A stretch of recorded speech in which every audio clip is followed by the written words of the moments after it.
Hamisa was never wrong, or at least that's what she believed. If a question was asked, she had the answer.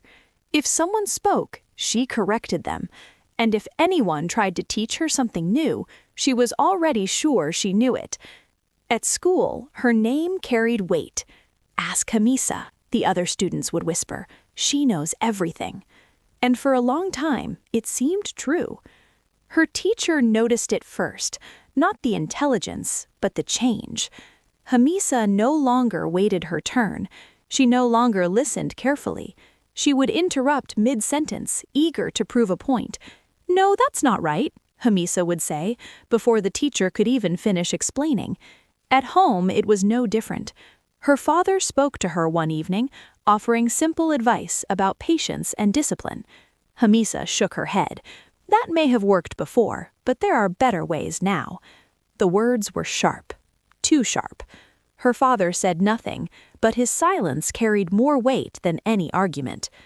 It didn't stop there. Even the elders began to hear about her. One afternoon, as they sat beneath a wide, sheltering tree, they saw Hamisa passing by. "Hamisa," one elder called, "come sit with us." She approached, calm and confident. "We hear you are doing very well in school," the elder said. "I am," Hamisa replied. "I've learned many things." "That is good," another elder said slowly. "But tell us, do you still listen?" Hamisa smiled faintly. "I listen when there is something worth hearing." The air shifted. The elders looked at one another but said nothing more. And Hamisa walked away, certain she had spoken wisely. The moment that changed everything came quietly.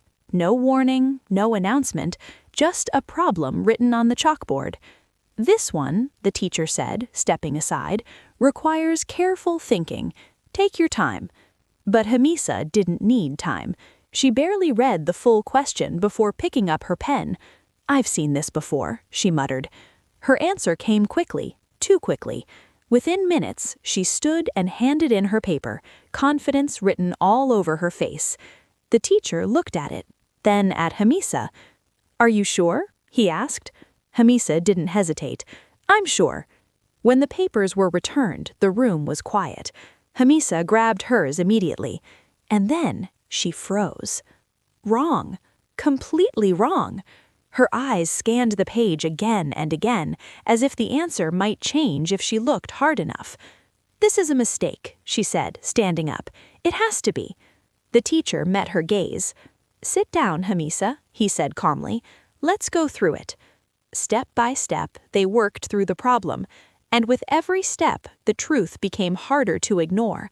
Hamisa hadn't misunderstood. She hadn't been tricked. She had rushed. She had assumed. She believed she already knew, and so she never truly learned. For the first time in a long time, Hamisa had nothing to say. That walk home felt different. The same path, the same houses, the same voices in the distance, but everything felt heavier. When she reached home, her father was waiting. "You are quiet today," he said. Hamisa sat down slowly. "I was wrong," she admitted. The words felt unfamiliar, but they were real. Her father nodded. "There is no shame in being wrong. The shame is in refusing to learn." The next day, something changed. Not suddenly, not loudly, but noticeably. When the teacher spoke, Hamisa listened. When others answered, she paid attention. And when she didn't understand something, she asked. Days passed, then weeks. The girl who once believed she knew everything began to understand something far greater. There is always more to learn. One afternoon, Hamisa returned to the elders. They were seated beneath the same tree. She approached quietly this time. No pride, no certainty, just humility. "I have come to listen," she said. The elders nodded, making space for her. And this time, Hamisa did not speak. She listened.